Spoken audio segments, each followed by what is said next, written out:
Nablus merupakan salah satu kota tertua di kawasan Palestina yang keberadaannya telah disebut dalam berbagai sumber sejarah kuno maupun penjelasan para ahli dari kalangan Muslim. Kota ini terletak di antara dua gunung yang masyhur, yaitu Gunung Gerizim di bagian selatan dan Gunung Ebal di bagian utara, sehingga membentuk sebuah lembah subur yang oleh banyak sejarawan dianggap sebagai faktor utama berkembangnya permukiman manusia sejak masa sangat awal. Para arkeolog Muslim yang mengkaji jejak permukiman di lembah ini menemukan bahwa wilayah Nablus telah dihuni sejak masa bangsa Kanani yang hidup ribuan tahun sebelum masa kalender Masehi.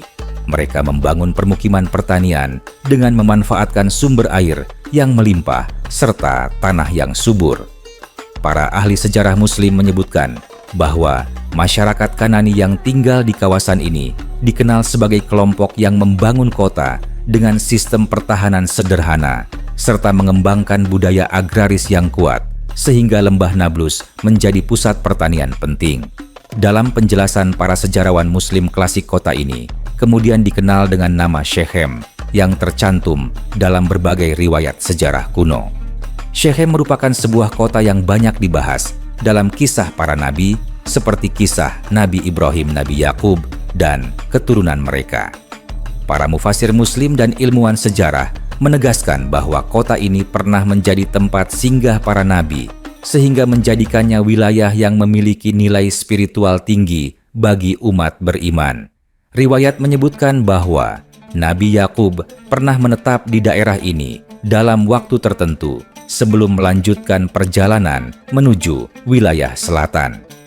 Para ahli sejarah Muslim menilai bahwa keberadaan para nabi di kawasan Shechem menunjukkan bahwa kota ini memiliki kedudukan penting dalam jalur perjalanan spiritual dan sejarah keturunan Ibrahim. Seiring berjalannya waktu, wilayah ini berada di bawah kekuasaan berbagai kerajaan kuno seperti kerajaan Mesir kuno, kemudian kerajaan bangsa Ibrani, dan juga kekuasaan Asyur dan Babilonia. Para arkeolog Muslim yang mempelajari jejak reruntuhan kuno di sekitar Nablus menemukan berbagai lapisan budaya yang menunjukkan pergantian kekuasaan dan perkembangan kota dari masa ke masa. Mereka menemukan sisa bangunan tempat ibadah serta kompleks pertahanan yang menunjukkan bahwa kota ini terus berkembang menjadi pusat administrasi penting. Para ahli sejarah Muslim menyatakan bahwa meskipun banyak kerajaan berganti, tetap saja karakter wilayah Nablus sebagai lembah subur dan titik vital perdagangan tetap menjadikannya kota yang ramai dan menjadi sasaran perebutan kekuasaan. Pada masa kekuasaan bangsa Romawi, kota ini mengalami transformasi besar ketika Kaisar Romawi yang berkuasa mendirikan sebuah kota baru dengan nama Neapolis, yang berarti kota baru. Para sejarawan Muslim menjelaskan bahwa sejak saat itu kawasan ini mulai dikenal secara luas dengan nama Nablus, yang merupakan bentuk pengucapan lokal dari Neapolis. Arkeolog Muslim mendapati jejak bangunan bergaya Romawi seperti jalan berstruktur batu dan sisa tempat pemandian yang menunjukkan bahwa kota ini pada masa tersebut menjadi pusat kehidupan urban yang maju. Kehadiran bangunan publik besar dan sistem jalan yang rapi menunjukkan bahwa Nablus menjadi kota penting di bawah pemerintahan Romawi. Setelah masuknya pengaruh agama Nasrani pada masa Bizantium, kawasan Nablus tetap menjadi kota penting, terutama karena letaknya yang strategis dan tanahnya yang subur. Namun, perkembangan yang jauh lebih besar terjadi setelah datangnya Islam pada abad ke-7 Masehi. Para sejarawan Muslim mencatat bahwa Nablus masuk ke dalam wilayah kekuasaan Islam pada masa Khalifah Umar bin Khattab setelah pasukan Muslim menaklukkan wilayah Syam. Sejak saat itu, Nablus berkembang menjadi salah satu kota penting dalam struktur pemerintahan Islam. Umat Muslim membangun masjid pasar serta pusat pemerintahan yang menunjukkan bahwa kota ini bukan hanya menjadi tempat tinggal penduduk Arab Muslim, tetapi juga menjadi pusat interaksi berbagai suku dan komunitas yang telah lama mendiami wilayah tersebut. Pada masa pemerintahan Umawi Abbasiyah dan kemudian dinasti-dinasti Islam. Setelahnya Nablus menjadi salah satu pusat produksi minyak zaitun dan sabun zaitun yang sangat terkenal. Para sejarawan Muslim mencatat bahwa sabun dari Nablus menjadi barang dagang bernilai tinggi yang diekspor ke berbagai wilayah dunia Islam, sehingga kota ini mendapatkan reputasi sebagai pusat industri yang berkembang pesat. Arkeolog Muslim yang meneliti bangunan kuno di Nablus menemukan bahwa banyak rumah produksi sabun tradisional telah berdiri sejak abad awal kekuasaan Islam. Mereka mencatat bahwa struktur bangunan pembuatan sabun yang khas dengan ruang penyimpanan dan area pemanasan menunjukkan teknik produksi yang maju pada masanya. Pada masa Perang Salib, kota ini beberapa kali mengalami pergantian kekuasaan dan menjadi tempat penting dalam konflik antara pasukan Muslim dan pasukan Salib. Para ahli sejarah Muslim menyampaikan juga pembelajaran moral bagi generasi muda. Melalui kajian para sejarawan Muslim dan arkeolog Muslim, perjalanan panjang Nablus dapat dipahami sebagai rangkaian pengalaman sejarah yang membentuk kepribadian masyarakatnya. Kota ini bukan hanya sekadar titik di peta Palestina, tetapi sebuah pusat peradaban yang terus hidup dengan segala lapisan budaya yang telah mengiringinya. Setiap masa meninggalkan bekas pada bangunan tradisi dan cara hidup yang masih terlihat dalam kehidupan penduduk setempat hingga hari ini. Dengan demikian, sejarah Nablus merupakan cerminan bagaimana sebuah kota mampu mempertahankan jati dirinya meski telah melewati pergantian kekuasaan, tekanan konflik, dan perubahan zaman yang tidak henti-henti. Nablus pada masa modern juga dikenal sebagai kota yang membentuk jaringan intelektual yang melampaui batas Palestina. Para sejarawan Muslim menuturkan bahwa banyak tokoh dari kota ini mengirim tulisan dan risalah ke berbagai pusat ilmu di Kairo, Damaskus, dan Istanbul. Perjalanan pemikiran ini menunjukkan bahwa penduduk Nablus memiliki perhatian besar terhadap perkembangan ilmu pengetahuan.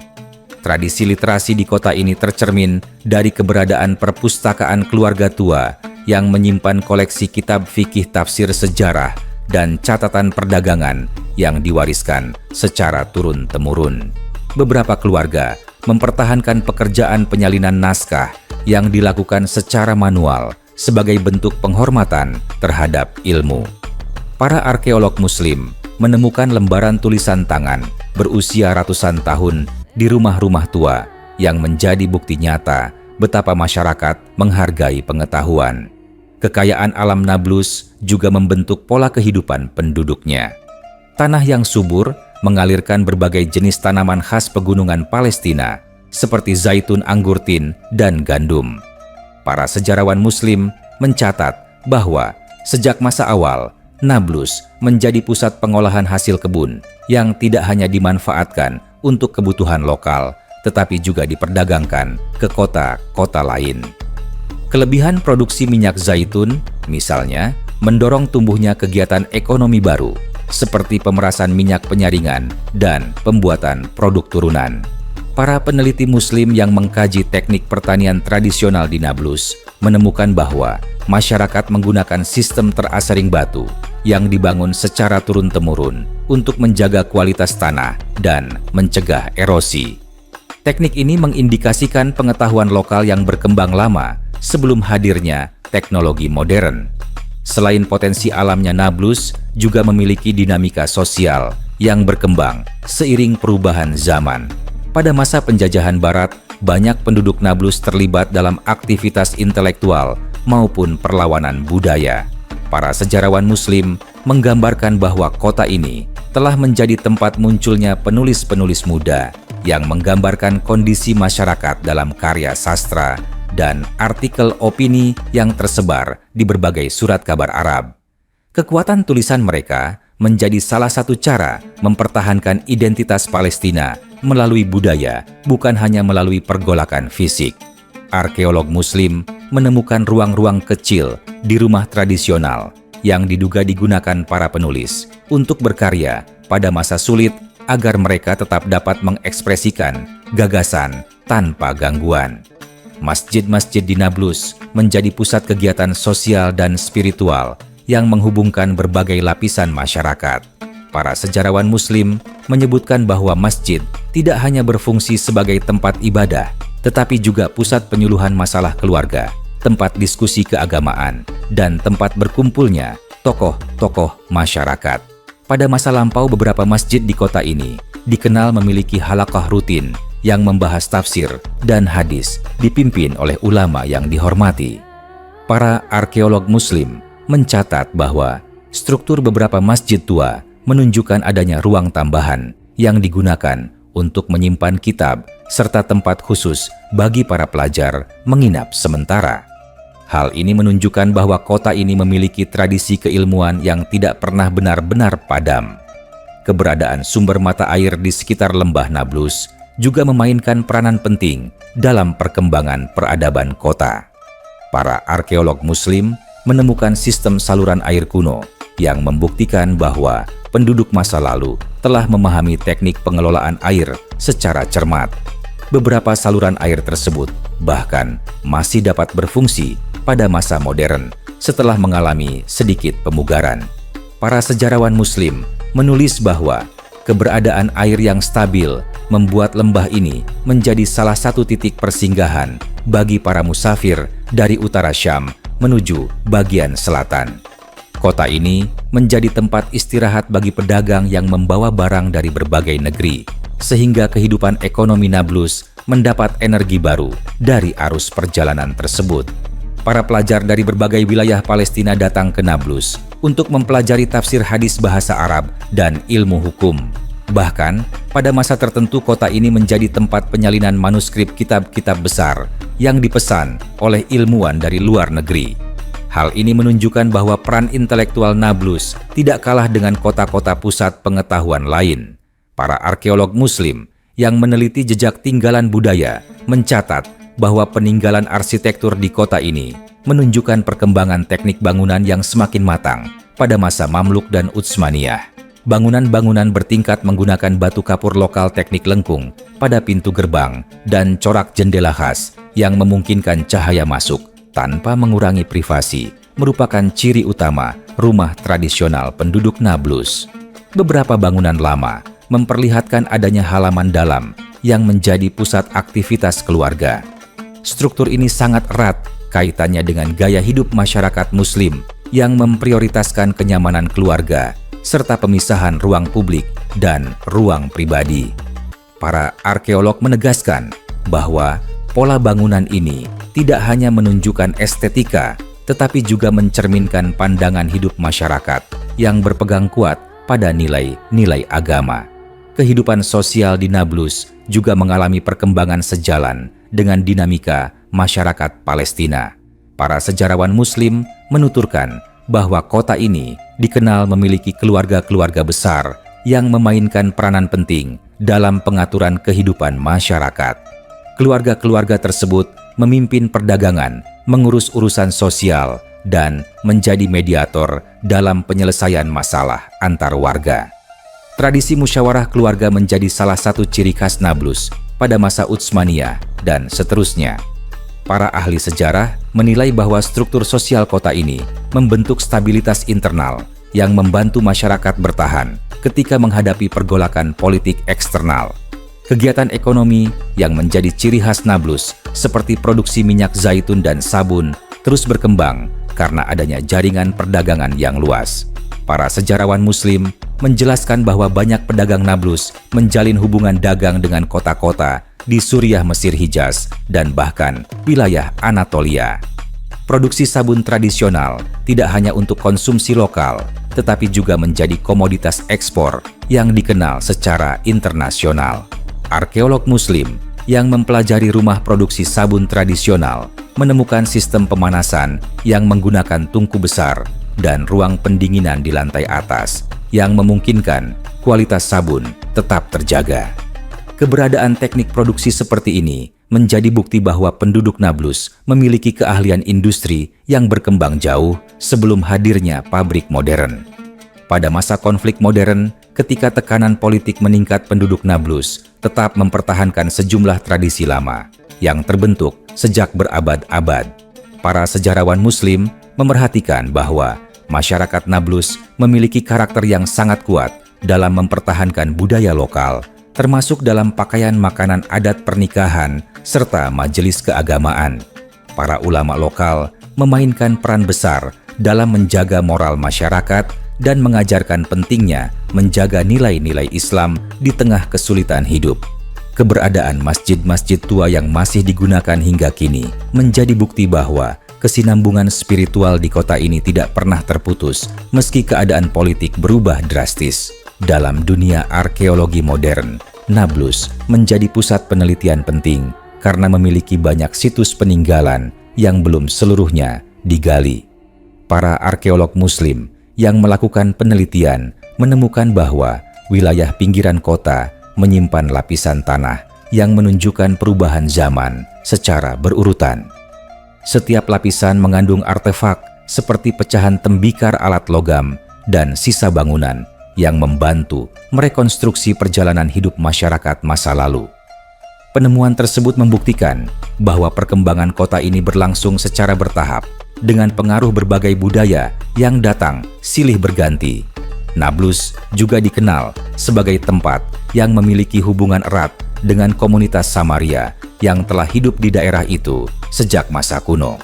Para sejarawan Muslim menyebutkan bahwa hubungan antara penduduk Muslim dan komunitas Samaria pada masa dahulu berlangsung dalam kondisi damai.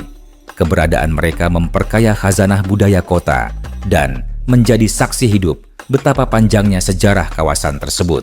Gunung Gerizim yang dianggap suci oleh komunitas Samaria menambah dimensi spiritual lain dalam sejarah Nablus yang telah membentuk identitas unik kota tersebut. Dalam perkembangan budaya rakyat, para penutur sejarah lokal menyampaikan bahwa Nablus memiliki tradisi cerita lisan yang kuat. Kisah-kisah mengenai para tokoh lokal, ulama, pedagang, pemberani, dan keluarga-keluarga terkenal diwariskan secara turun-temurun. Tradisi lisan ini, menurut para ahli sejarah Muslim, membantu masyarakat mempertahankan identitas mereka, terutama dalam masa-masa kesulitan. Cerita-cerita tersebut tidak hanya berfungsi sebagai hiburan, tetapi bahwa kota ini sempat diduduki pasukan Salib, namun kemudian berhasil direbut kembali oleh pasukan Muslim pada masa Salahuddin Al-Ayyubi. Setelah kembali dikuasai kaum Muslimin, kota ini terus menjadi bagian integral dari wilayah Palestina dalam pemerintahan Ayyubiyah dan kemudian Mamluk. Pada masa Mamluk, para arkeolog Muslim menemukan bukti peningkatan pembangunan seperti madrasah, pasar, dan sistem irigasi yang menunjukkan bahwa pemerintah Islam memberikan perhatian besar kepada perkembangan kota. Pada masa pemerintahan Utsmaniyah, Nablus menjadi salah satu kota administratif terpenting di wilayah Palestina. Para sejarawan Muslim menjelaskan bahwa dinasti Utsmaniyah memandang Nablus sebagai pusat ekonomi, terutama karena komoditas seperti minyak zaitun, kapas, dan sabun. Banyak keluarga besar Muslim di kota ini berkembang menjadi tokoh perdagangan regional pada masa tersebut. Arkeolog Muslim mencatat bahwa banyak bangunan berarsitektur Utsmaniyah masih berdiri di kota Nablus hingga masa modern, seperti masjid, rumah tradisional, dan pasar besar yang menunjukkan perkembangan ekonomi pada masa tersebut. Ketika memasuki masa modern, terutama pada akhir abad ke-19 dan awal abad ke-20, Nablus mulai mengalami perubahan sosial dan politik seiring melemahnya kekuasaan Utsmaniyah dan masuknya pengaruh Eropa. Sejarawan Muslim menggambarkan bahwa masyarakat Nablus tetap dikenal sebagai masyarakat yang kuat, mempertahankan identitas Islam dan Arab, sehingga kota ini menjadi pusat perlawanan politik pada masa awal konflik Palestina. Banyak tokoh lokal dari Nablus menjadi bagian dari gerakan nasionalis Palestina yang menolak penjajahan asing. Kota ini kemudian mengalami masa sulit setelah deklarasi pendirian negara Israel, di mana wilayah Palestina termasuk Nablus menjadi tempat pertentangan politik yang panjang. Arkeolog Muslim dan sejarawan kontemporer menyatakan bahwa Nablus tetap menyimpan jejak sejarah yang sangat kaya yang mencerminkan perjalanan panjang peradaban di Palestina. Berbagai lapisan sejarah, mulai dari masa Kanani, masa Romawi, masa Islam awal, masa Ayyubiyah, masa Mamluk, dan masa Utsmaniyah, semuanya masih dapat ditemukan dalam struktur bangunan tata kota dan tradisi masyarakat. Lembah Nablus yang subur tetap menjadi ciri utama kehidupan masyarakatnya yang hingga kini masih dikenal dengan kebun zaitun, perdagangan lokal, dan sentra pembuatan sabun tradisional. Sejarah panjang Nablus menggambarkan bagaimana sebuah kota dapat bertahan hidup melewati zaman perang pergantian kekuasaan dan perubahan sosial tanpa kehilangan identitasnya. Para sejarawan Muslim menegaskan bahwa kekuatan Nablus terletak pada posisinya yang strategis, kepandaian masyarakatnya dalam berdagang, dan kemampuannya menjaga warisan budaya. Hingga kini kota ini tetap menjadi simbol keteguhan masyarakat Palestina, serta menjadi bukti nyata bahwa sebuah kota yang memiliki akar sejarah dalam dapat terus bertahan sebagai pusat kehidupan dan peradaban. Perjalanan sejarah Nablus tidak hanya berkaitan dengan perubahan politik, tetapi juga perkembangan kebudayaan yang saling bertemu sepanjang berabad-abad.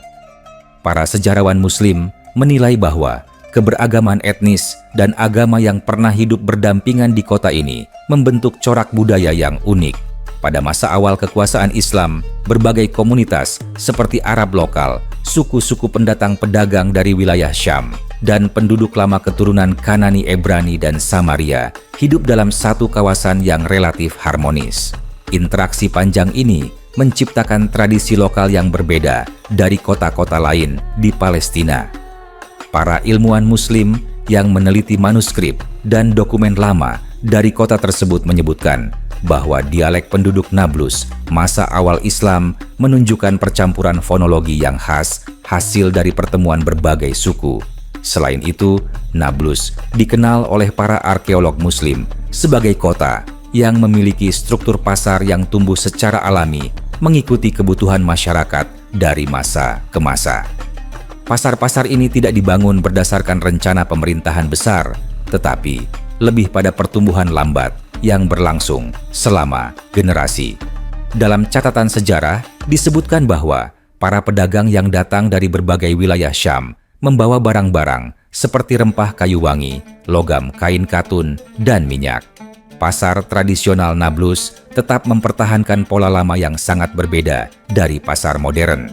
Jalan-jalan kecil yang membelah pasar menunjukkan bahwa perdagangan telah berlangsung di sana sejak berabad-abad, dan tidak sedikit di antara bangunan-bangunan tua di wilayah pasar ditemukan fondasi lama yang telah menjadi lapisan bersejarah bagi para arkeolog Muslim.